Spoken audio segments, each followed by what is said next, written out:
Coming up today, the Korean government lashes out at Japan for its renewed claims to Korea's easternmost island of Dokdo. President Park Geun-hye puts the reform of Korea's public, labour, financial and education sectors at the top of her agenda for the second half of the year. Plus, Korea decides to follow World Health Organization standards in declaring an end to the MERS outbreak.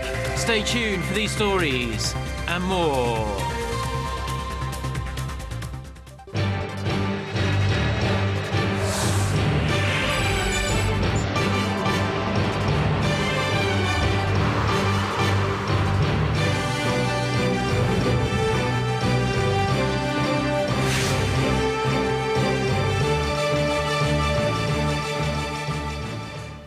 Hello to our viewers around the world. It's 6 a.m. on Wednesday, July 22nd here in Seoul. Thank you ever so much for joining us. I'm Mark Broome. Our top story this morning, the Korean government has denounced Japan for once again laying territorial claim to Korea's easternmost island of Dokdo. Protesting the move on Tuesday, Seoul said the Japanese government must immediately correct its claim and take measures to prevent further recurrences. Hwang Sang-hee starts us off. Korea slammed Japan for renewing its claim to Korea's easternmost Dokdo Island in its annual defense policy report. In this year's report presented to the cabinet on Tuesday, Tokyo described Dokdo, known as Takeshima in Japanese, as part of Japanese territory and said that it is part of an unresolved territorial dispute. It's the 11th straight year that Tokyo has laid claim to Dokdo in the White Paper. The South Korean government will sternly counter any provocations by Japan regarding Dokdo, which is Korean sovereign territory in terms of history, geography, and international law.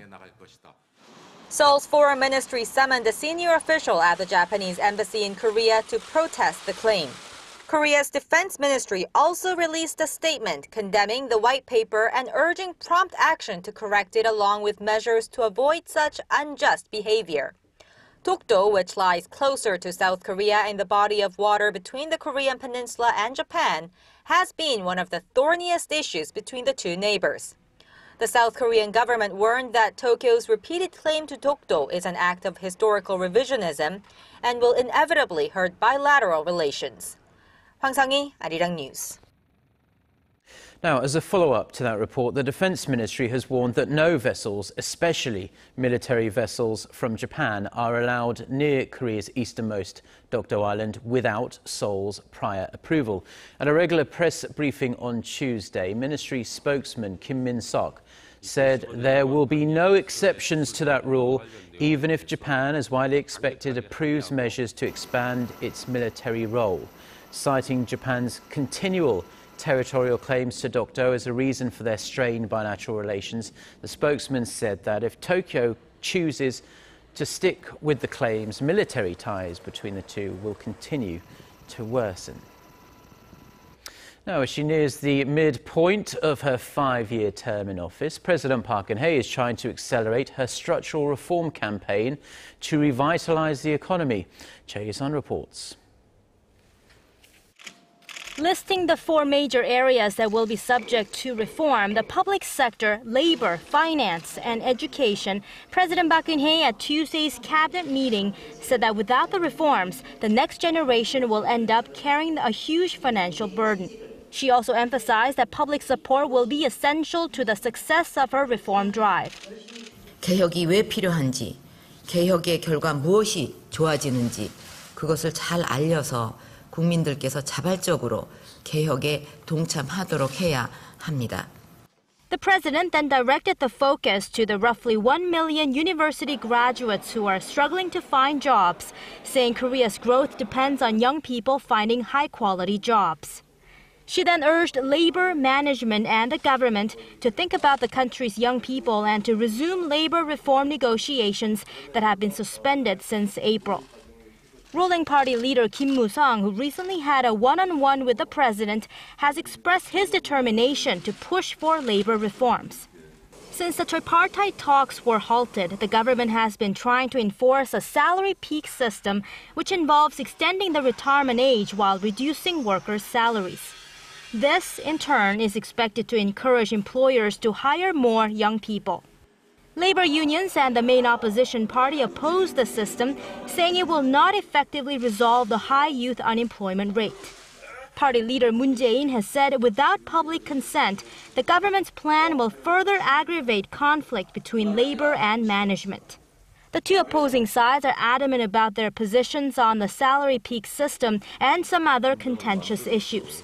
That is sure to turn up the heat on President Park's reform campaign, which is expected to become a political hot potato in the latter half of the year. Choi Yu-sun, Arirang News. Now, Korea's main rival parties are still trying to reach a compromise over how to handle a hacking scandal surrounding the National Intelligence Service. Even after rounds of talks, they're still on very different pages. Ji Myung-gil reports.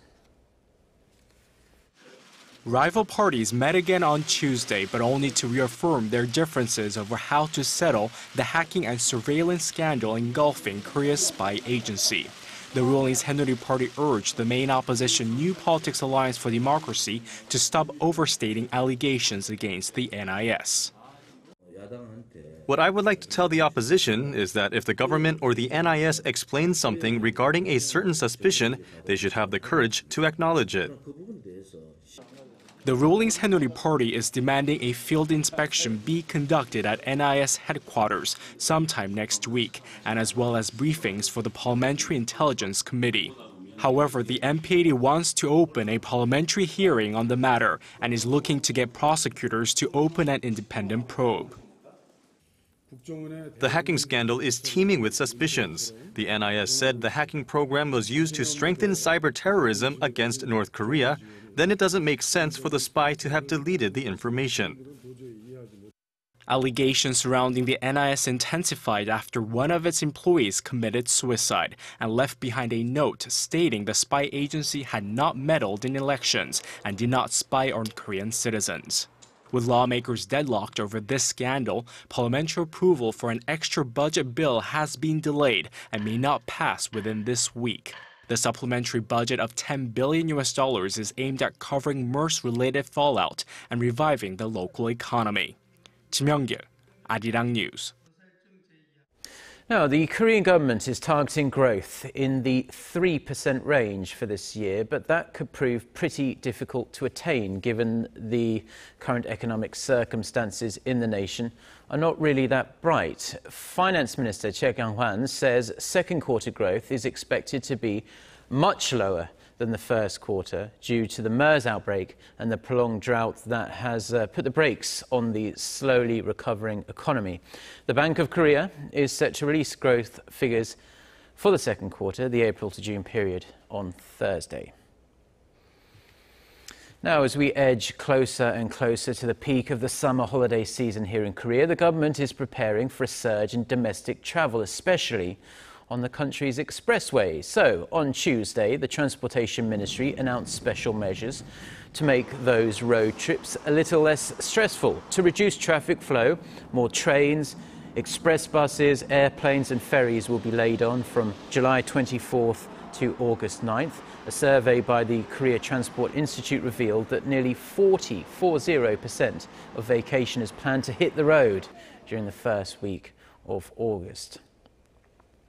Now, moving on to the MERS outbreak in Korea, and with no new infections in 17 days now, the question becomes when and how the country will declare itself MERS-free. Kim Ji-yeon has the details.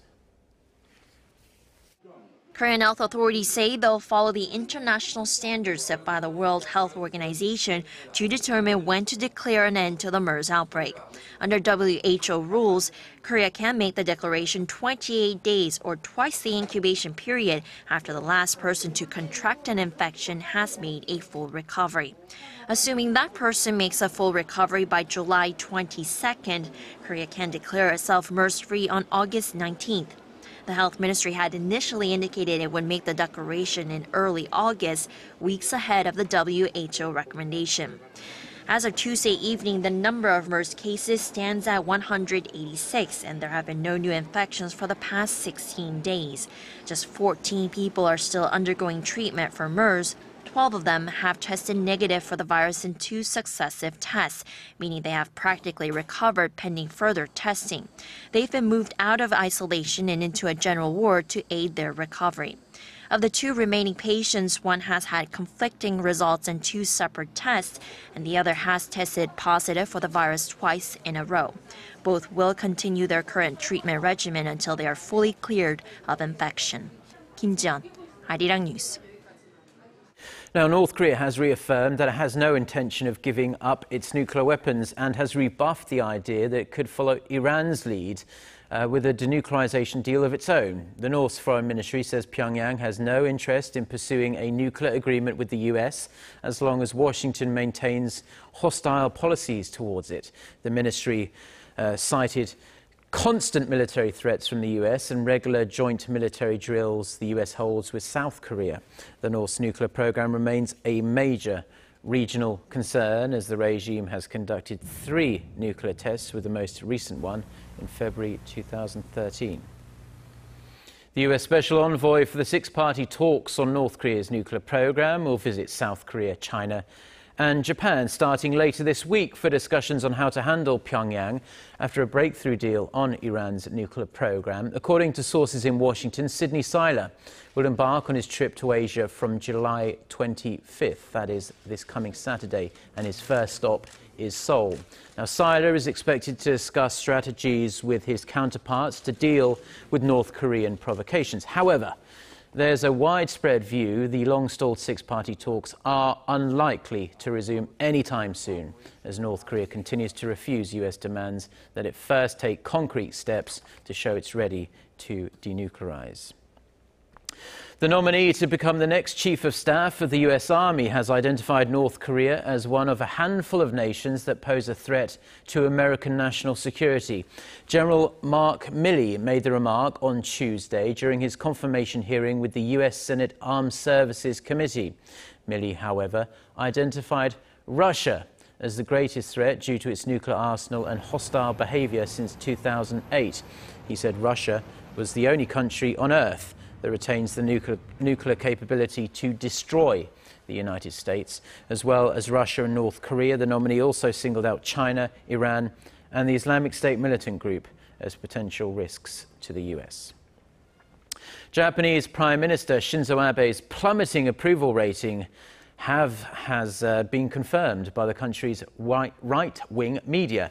Japan's conservative newspaper Sankei Shimbun and Fuji News Network carried out a telephone opinion poll last weekend to gauge the levels of support for Abe following his forcing through of controversial security bills which will allow Japan to expand its military role overseas. Now, the poll found Abe's support rate had dropped nearly 7 percentage points to just 39%. His disapproval ratings, however, jumped 10 percentage points to 53%. Now, this is the first time since he took office in December 2012 that Prime Minister Abe's disapproval rating has exceeded his approval rating in polls conducted by the right-leaning Daily.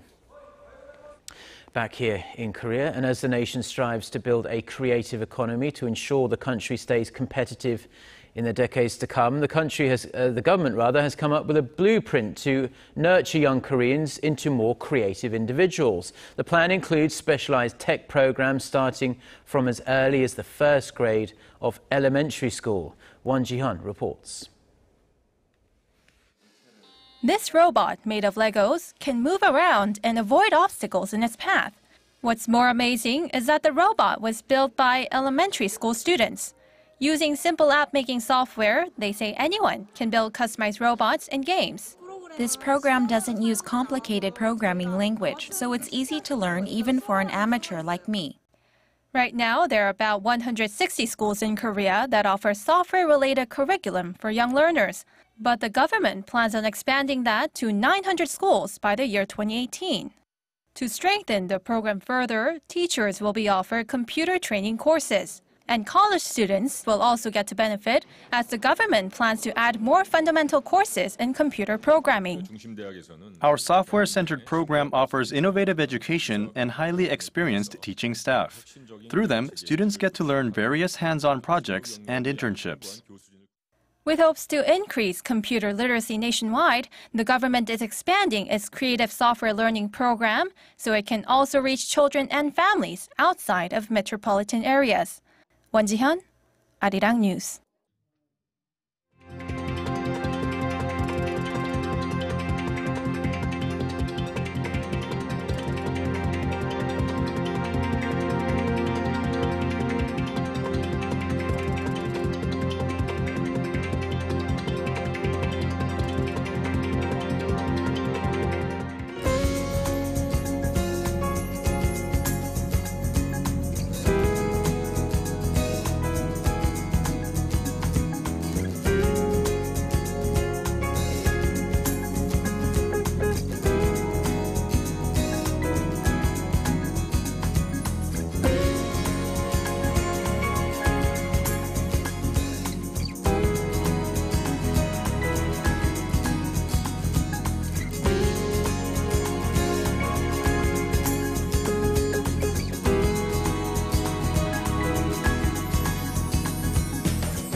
Well, that's all we have for now. I'm Mark Broome. Have a great day, and thank you, as always, for tuning in, and we do hope to see you at the same time tomorrow. Until then, goodbye.